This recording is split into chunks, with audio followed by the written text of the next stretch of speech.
Dans cette vidéo, nous allons voir ce qu'est un intervalle de fluctuation asymptotique et comment l'utiliser dans le cadre du programme de terminale ES. Alors, commençons par l'échantillonnage. Le principe de l'échantillonnage. On étudie une population et on la compare à un échantillon. Par exemple, j'ai ici une population totale avec des gens bleus, des verts, des noirs, des jaunes, des roses, enfin bref. Et là, je regarde comme caractère la couleur, par exemple. Donc j'ai une certaine répartition de ces personnages dans ma population totale. Et je vais prendre un échantillon de cette population totale, c'est-à-dire que je vais prendre un morceau de cette population totale. Et je vais comparer cet échantillon par rapport à la population totale. Il y a deux façons d'utiliser un intervalle de fluctuation. La première, c'est l'étude de la représentativité d'un échantillon. C'est voir si l'échantillon est représentatif de la population totale. C'est-à-dire que on a un échantillon, on a une population totale. On connaît la proportion P de la population totale ayant un caractère donné. On prend un échantillon de cette population totale et on regarde si cet échantillon est représentatif de la population totale. C'est-à-dire que la proportion dans l'échantillon colle avec celle de la population totale. Exemple. On va étudier un phénomène, la population totale. On va prendre tous les élèves de terminale ES de l'année scolaire 2016-2017. Et le caractère que l'on va étudier, c'est savoir s'ils ont eu une mention au bac. Donc j'ai regardé les résultats au bac de l'an dernier, en 2017, et j'ai trouvé que 51,1% des élèves de terminale ES ont eu leur mention, d'après le journal Le Parisien. Notre échantillon, ça va être les élèves du lycée Évariste-Galois, promotion 2016-2017. J'ai regardé les résultats l'an dernier, il y avait 73 élèves en terminale ES, et sur ces 73 élèves, 33 ont eu une mention. Et donc la question que l'on se pose est, les résultats au lycée Évariste-Galois sont-ils conformes aux résultats nationaux?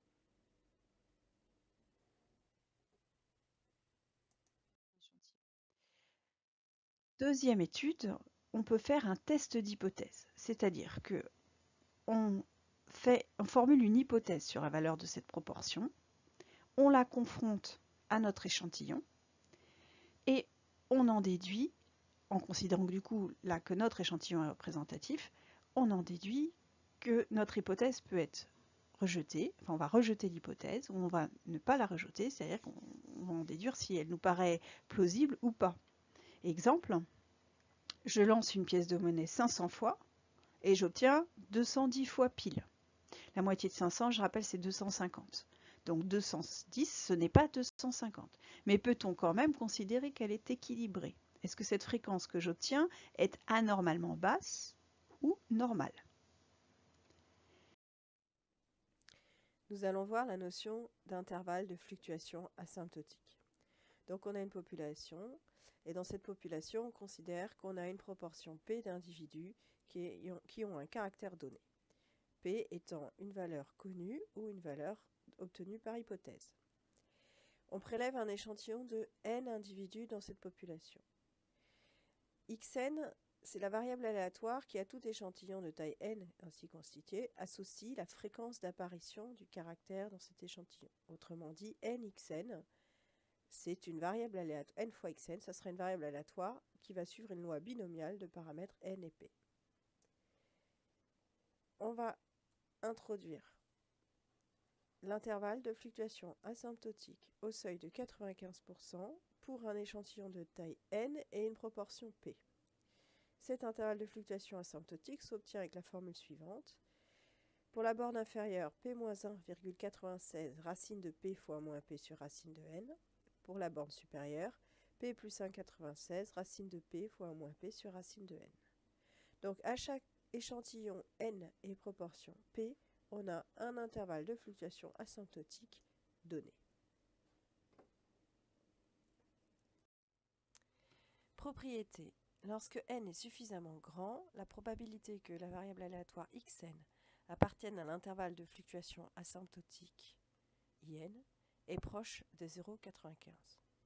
Ça veut dire que lorsque j'ai un échantillon de taille n correspondant à une population totale avec une proportion p ayant un caractère donné, 95% des valeurs sont dans l'intervalle défini précédemment, dans l'intervalle de fluctuation asymptotique. Alors, suffisamment grand, dans la pratique, on dira que n est suffisamment grand lorsque les conditions suivantes seront vérifiées, à savoir il faut que n soit plus grand que 30, n fois p soit plus grand que 5, et n fois a moins p soit lui aussi plus grand que 5. Donc pour pouvoir utiliser l'intervalle de fluctuation asymptotique, il faudra au préalable que vous vérifiez ces conditions.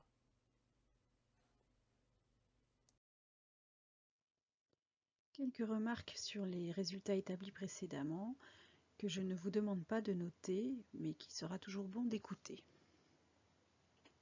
La première, on a vu dans le chapitre sur la loi normale que si une variable aléatoire x suit une loi normale centrée réduite, alors la probabilité que x soit compris entre moins 1,96 et 1,96 est à peu près égale à 0,95, valeur que vous deviez connaître par cœur.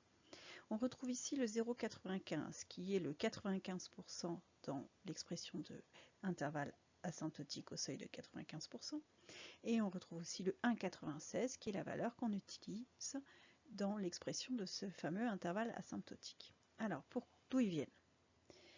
On a vu tout à l'heure que la variable aléatoire xn, qui compte le nombre, enfin si une variable aléatoire xn compte le nombre de succès et suit une loi binomiale de paramètres np.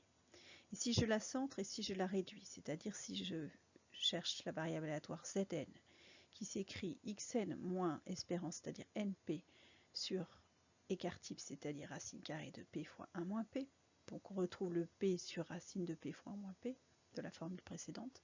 Donc si je la centre et si je la réduis, j'obtiens une nouvelle variable aléatoire qui, lorsque n devient grand, suit une loi normale centrée réduite. Par conséquent, on va retrouver les 1,96 de la formule et le 95%. Autre remarque, si j'étudie la fonction qui à p associe 1,96 racine de p fois 1 moins p pour p compris entre 0 et 1. Donc pour l'étudier, il faudrait la dériver, étudier ces variations, et on montrerait que 1,96 fois racine de p fois 1 moins p est un nombre plus petit que 1. De ceci, je divise de part et d'autre de mon inégalité par racine de n, j'obtiens 1,96 racine de p1 moins p sur racine de n plus petit que 1 sur racine de n. Puis j'ajoute p de chaque côté et j'obtiens que p plus 1,96 racine de p fois 1 moins p sur racine de n est inférieur à p plus 1 sur racine de n. Je fais la même chose mais en soustrayant et je trouve que p moins 1,96 racine de p fois 1 moins p sur racine de n, lui, est supérieur à p moins 1 sur racine de n. C'est un petit exercice de manipulation des inégalités qui ne ferait de mal à personne. J'en déduis que comme p moins 1,96 est plus petit que p plus 1 sur racine de n, p plus 1,96 est plus petit que p plus 1 sur racine de n, et p moins 1,96 est plus grand que p moins 1 sur racine de n, j'en déduis que cet intervalle, qui est la formule de l'intervalle de fluctuation asymptotique au seuil de 95%, est inclus dans cet intervalle-là. Or, ce deuxième intervalle, p moins 1 sur racine de n et p plus 1 sur racine de n, si votre mémoire est bonne, est l'intervalle de fluctuation que vous étudiez en seconde. C'est la formule que vous aviez en seconde. En gros, ce que je suis en train de vous dire, c'est que ce nouvel intervalle de fluctuation asymptotique que je suis en train de vous introduire est un intervalle plus précis que celui qu'on a étudié en seconde. Ensuite, les règles de décision seront les mêmes qu'en seconde. Nous sommes maintenant à présent plus précis. Bon, bien sûr, étant donné que vous êtes en terminale ES, vous allez devoir, dans vos sujets, utiliser l'intervalle du programme de terminale ES et non celui de programme de seconde. Alors maintenant, voyons voir comment utiliser ces fameux intervalles de fluctuation asymptotique. J'ai dit tout à l'heure qu'il y avait deux contextes d'utilisation. Soit on étudie si l'échantillon est représentatif, soit on émet une hypothèse sur la proportion P et on la confronte à notre échantillon. Alors, on considère une population dans laquelle la proportion de caractères étudiés est égale à P et on considère un échantillon de taille n de cette population sur laquelle la fréquence d'apparition du caractère est notée F observé, F obs. Le critère de décision est le suivant. Si la fréquence observée est dans l'intervalle de fluctuation asymptotique, et si elle appartient à l'intervalle de fluctuation asymptotique, alors l'échantillon au seuil de 95% est considéré comme représentatif de la population totale. Donc si la fréquence observée est à l'intérieur de l'intervalle de fluctuation, alors on est dans une situation normale. On est dans les 95% de situation normale. En revanche, si la fréquence observée n'est pas dans l'intervalle de fluctuation, alors au seuil de 95%, on dira que l'échantillon n'est pas représentatif de la population totale. On a 5% de chance de le considérer comme non représentatif alors qu'il l'est. Voyons sur un exemple. Prenons l'exemple des mentions au bac ES en 2017. En France, le taux de mention était de 51,1% en ES. Au lycée Varis-Gallois, 33 élèves sur 73 ont eu leur bac à leur mention. Si je regarde 33 sur 73, ça me donne 0,45. Donc en gros, j'ai 45% des élèves qui ont eu leur bac avec mention en terminale ES l'an dernier au lycée. Est-ce que c'est anormalement bas ou est-ce que c'est normal? Parce qu'il est vrai qu'on avait 51,1% sur le plan national, mais si je prends 73 élèves au hasard dans la population, est-ce que je vais avoir pile 51,1%? Non, il y a toujours un phénomène aléatoire lié au fait qu'on prenne au hasard des élèves dans un échantillon. Donc, on va voir si les résultats sont dans la norme. Alors, la population totale, c'est les élèves de terminale ES de France en 2016. Le caractère étudié, c'est avoir eu une mention au bac. Donc la proportion P sur la population totale, elle est de 51,1%, c'est-à-dire 0,511. Et l'échantillon qu'on étudie, ce sont les élèves du lycée Varis-Gallois de terminale ES de 2017. Ils étaient 73, donc N vaut 73. Alors d'abord, je vérifie les conditions.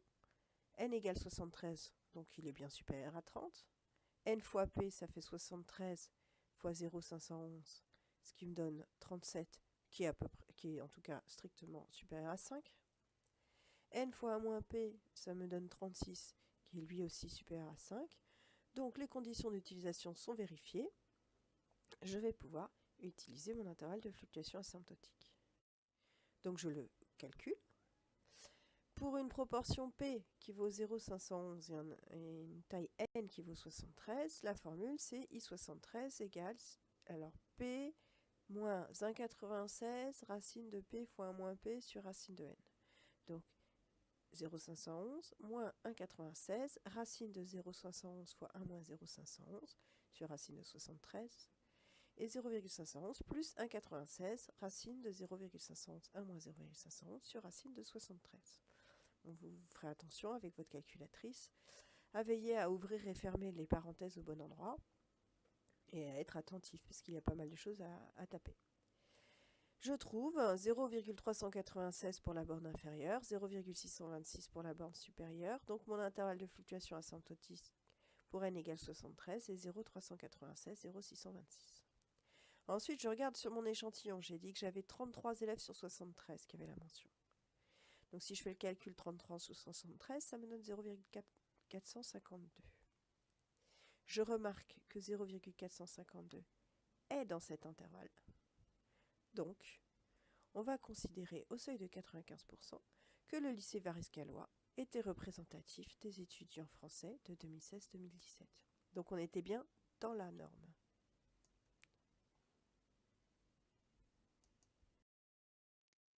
Deuxième et peut-être plus importante utilisation des intervalles de fluctuation asymptotique, c'est l'utilisation pour décider si une hypothèse est bonne ou pas.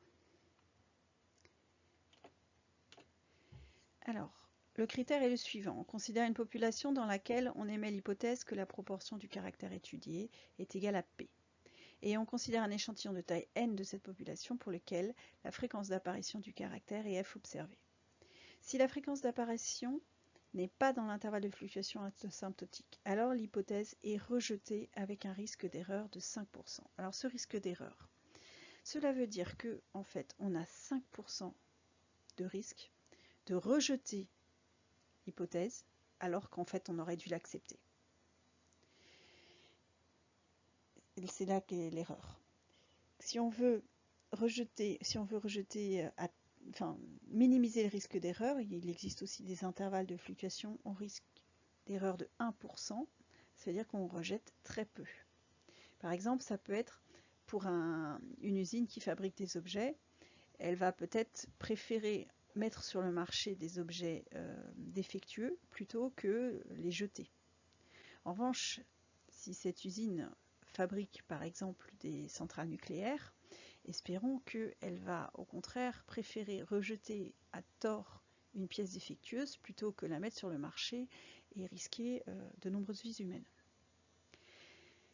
Et suite de la propriété, si la fréquence observée appartient à l'intervalle de fluctuation asymptotique, alors l'hypothèse n'est pas rejetée au seuil de 95%.